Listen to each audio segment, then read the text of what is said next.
Beberapa data yang menunjukkan bahwa kondisi stunting di Indonesia Hingga ini akhir ternyata sudah 2021, genting. Badan Kependudukan dan Keluarga Membuat Berencana Jokowi sampai Nasional ngotot menyebutkan memberantas bahwa sebanyak stunting. 5 Apa provinsi saja mencatat penyebabnya, angka bagaimana kejadian dampaknya, dan stunting seperti pada apa balita upaya tertinggi di pemerintah Indonesia. dalam 5 provinsi tersebut adalah Jawa Tengah, berjalan Jawa Barat, dan Saya Gus Mustaqim. Kami adalah sebuah organisasi yang berkhidmat pada peningkatan kesehatan ibu dan anak, salah satunya dengan menurunkan angka stunting. Kami berkolaborasi dengan berbagai pemerintah daerah dan juga mitra atau donor untuk memberdayakan desa-desa, salah satunya di Nusa Tenggara Barat, untuk bagaimana merencanakan dan juga melaksanakan program stunting yang efektif dan berkoordinasi.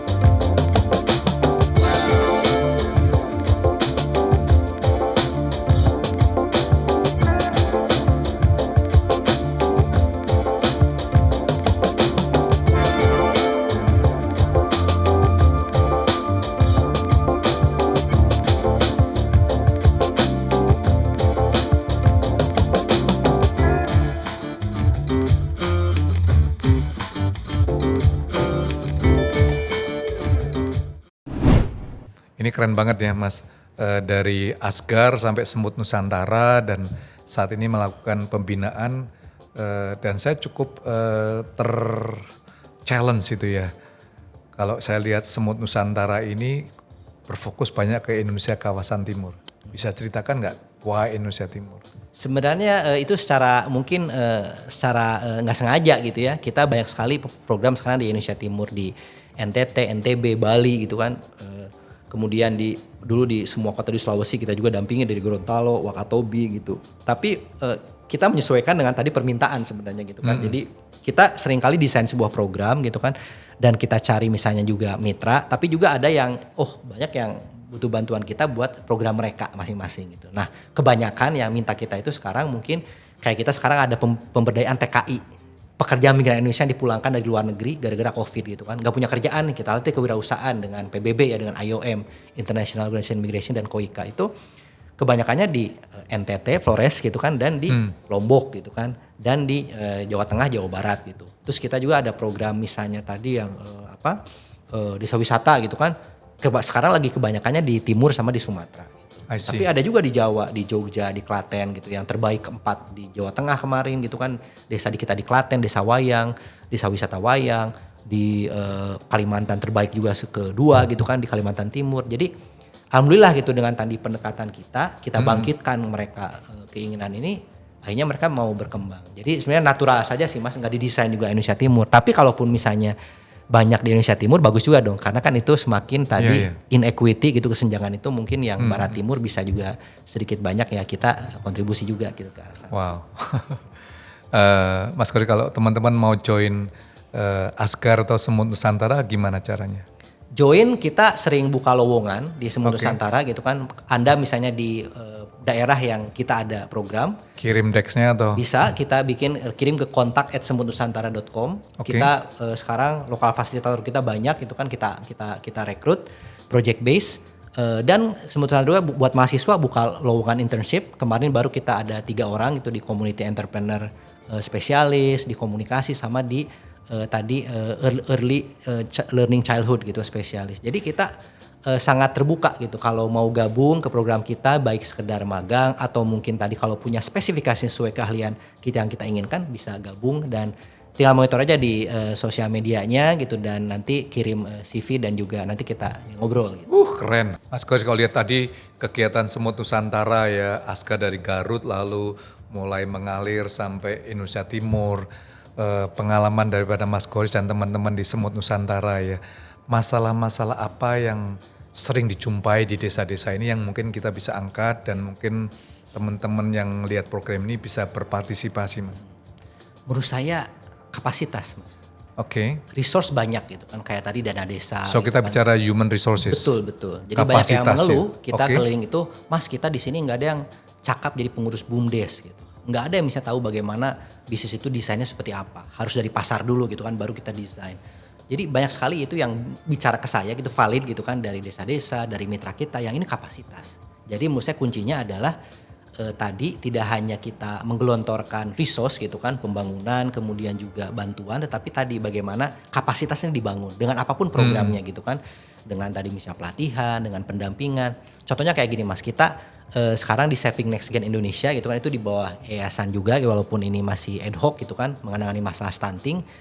Itu jelas-jelas anggaran arahan Kemendes, dana desa itu bisa digunakan buat stunting, prioritas nasional gitu kan. Tapi bagaimana programnya itu berkualitas, tidak sekedar PMT saja, pemberian makanan tambahan, tapi sesuai dengan data-data. Nah, kita lakukan bagaimana datanya dari Bapeda kita kumpulin gitu kan, dari IPPBGM punya Kemenkes, apa nih cakupan yang masih rendah. Ini harusnya bikin program, kita ada panduan. Jadi mereka tinggal design thinking, ini masalahnya, apa programnya bisa dipilih gitu kan, memudahkan kerja desa gitu kan. Dan itu kita dampingi setelah pelatihan, lokal fasilitator kita ke desa-desa gitu kan, ada jadwalnya, perencanaan, persiapan datanya juga dimonitoring bagaimana perkembangannya sampai evaluasi dan implementasi. Dan sehingga di Rote Timur Tengah Selatan turun gitu kan, kita ke Lombok, ke Jawa Barat, dan sekarang direplikasi oleh Ibu Wakil Gubernur itu di sana. Sekarang di Sumedang di Gar juga mau diperluas dengan tadi pemerintah, DPMD, Dinas Pemberdayaan Masyarakat Desa gitu kan, karena dampaknya udah bagus gitu. Nah jadi kapasitas. Bagaimana dengan pendampingan selama setahun itu programnya lebih berkualitas, outputnya gitu kan, dan outcome-nya angka stunting, konvergensi stunting turun gitu kan. Jadi sehingga memang saya yakin sih di masalah apapun, kesehatan, pendidikan, ekonomi, lingkungan, kapasitas ini yang menjadi kunci. Ketika local champion, penggerak masyarakat kapasitasnya naik, itu bisa merubah komunitasnya dan bisa merubah desa atau lingkungannya. Nah jadi investasilah, tadi teori perubahan kita di Semut Nusantara adalah investasi di para penggerak lokal dengan pelatihan, coaching, mentoring gitu kan, bisnis support, kita ngasih akses market, bagaimana cara jualan gitu kan, bagaimana cara networking, itu yang menurut saya dibutuhkan. Jadi masalahnya tadi adalah kapasitas. Jadi bukan kita apapun ini, tapi tadi gitu, kita harus tingkatkan kapasitas masyarakat.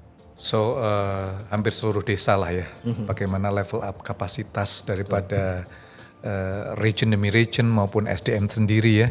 Dan ini satu tantangan yang cukup gede untuk 300 juta masyarakat kita sendiri ya Mas ya. 280 juta. 280 ya. Nah lagi akan langsung tembus 300 tuh.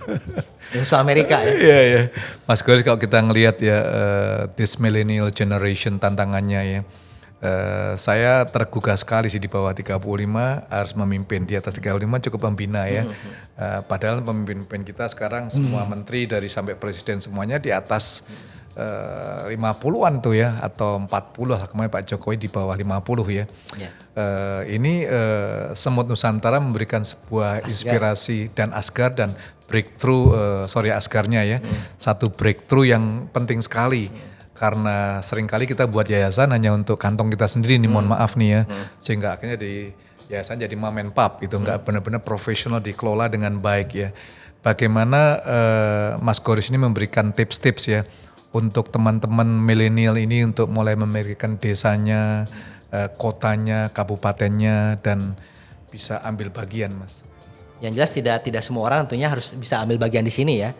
Karena masing-masing tentunya punya tadi misi mereka gitu kan, seperti apa, passionnya di mana gitu kan, dan keterpanggilannya saya kira beda-beda. Jadi tapi apapun dimanapun kita, saya kira masih bisa berkontribusi gitu, dan peran kita. Nah tergantung perannya, apakah tadi temporer gitu kan, kita melakukan kebaikan kan banyak juga jalannya, atau tadi yang kita sampai terjun gitu kan langsung jadi aktor pembangunan gitu.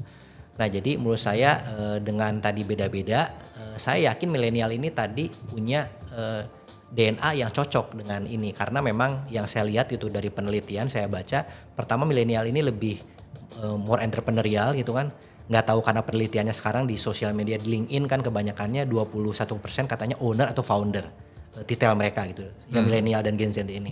Yang kedua mereka keen to contribute gitu kan, jadi mereka yang saya lihat sekarang banyak komunitas, banyak tadi grup gitu kan, banyak organisasi yang itu keen to contribute gitu kan, sesederhana apa yang mereka bisa eksis lakukan. Jadi menurut saya ini adalah kombinasi yang tepat, entrepreneurial dan tadi keen to contribute dengan kebutuhan bangsa ini. Nah jadi butuh leader yang juga tadi bisa memfasilitator ekosistem ini supaya dengan demografi yang muda Indonesia ini relatif muda itu bisa berkembang gitu kan. Ide-idenya, disrupsi-disrupsinya, kemudian bagaimana tadi kreativitas itu menurut saya adalah hal yang momen gitu. Windows yang menurut saya harus dimanfaatkan oleh pemimpin dan saya yakin tadi mereka keen to contribute. Jadi ketika kita bicara apakah milenial yang lain juga mereka punya jalan, punya keterpanggilan yang sama tapi jalannya beda-beda gitu. Ada yang mungkin lebih saya dengan penelitian dan riset ini bawa nama Indonesia gitu kan. Dengan saya jadi misalnya CEO di mana di luar negeri dengan bersaing dengan tim yang global itu mengharumkan nama negeri juga. Tapi saya yakin juga banyak tadi yang kalau diberi jalan gitu dan mungkin beda-beda orang kan gitu. Ada mungkin yang struggle gitu ya, harus dia bisa persisten gitu sampai sukses, tapi ada juga mungkin yang butuh jalan. Jadi saya yakin ini butuh yang memfasilitasi gitu, supaya mereka bisa berkontribusi, beraktualisasi, tapi juga mereka belajar pengembangan diri dari proses yang dijalani. Wah, Mas Koris, keren banget ya dari seorang yang mempunyai ambisi, pemuda yang sukses, lalu memikirkan desanya itu nggak banyak lah ya, rasionya nggak banyak.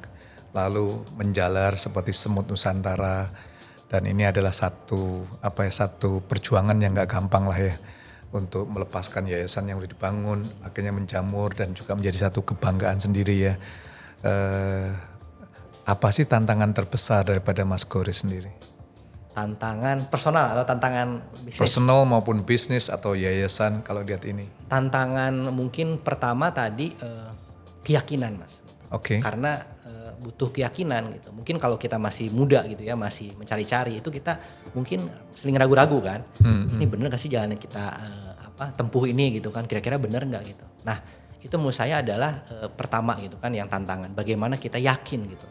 Dan saya udah pada posisi yakin gitu kan.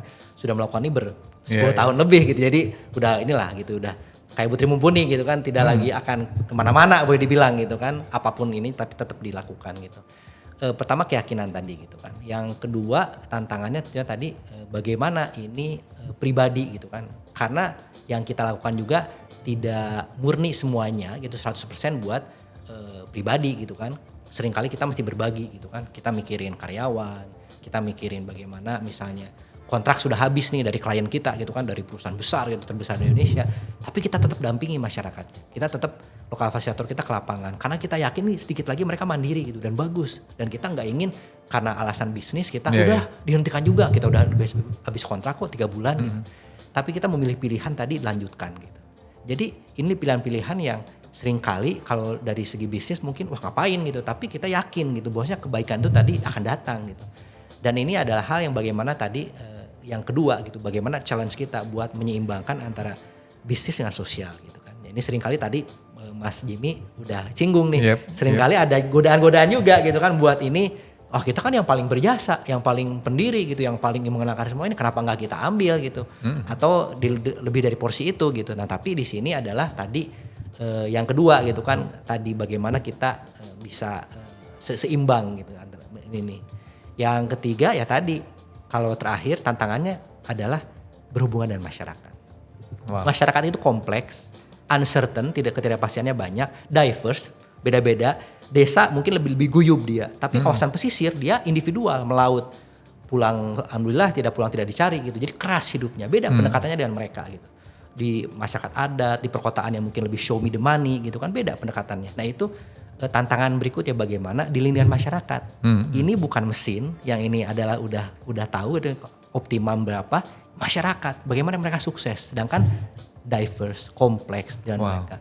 Itu adalah tantangan yang bagaimana kita terus belajar juga bagaimana dealing dengan masyarakat, mengenali mereka potensinya, membangkitkan mereka supaya apa nih bikin rekayasa dengan sandbox test kita supaya mereka ketahuan mana penggerak, mana yang oportunis gitu. Mana ini cocok jadi penggerak, kita harus tingkatkan kapasitasnya.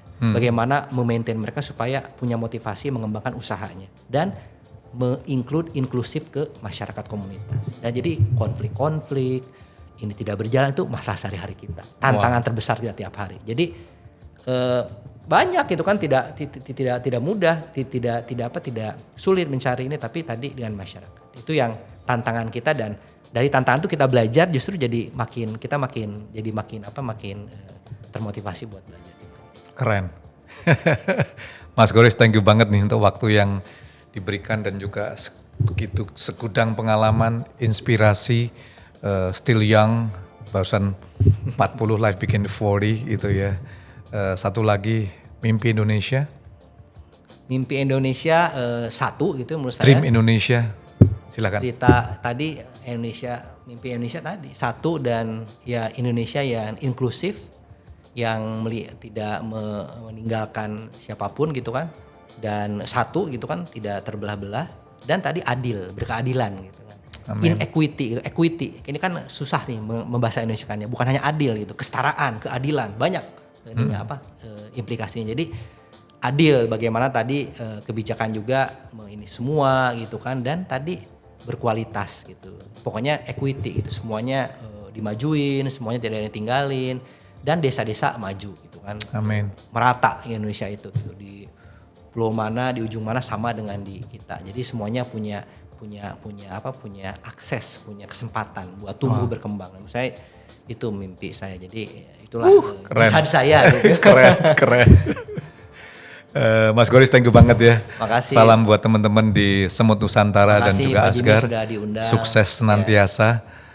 Kalau Anda ngelihat program ini terinspirasi, hubungin langsung Asgar dan juga Semut Nusantara supaya Anda bisa bangun desa-desa. Satu Cerita untuk Indonesia menghadirkan program-program yang sederhana, orang-orang sederhana, tapi kalau Anda dengarkan mereka mengubah masyarakat, lingkungan, maupun keberadaban daripada teman-teman kita di seluruh Nusantara.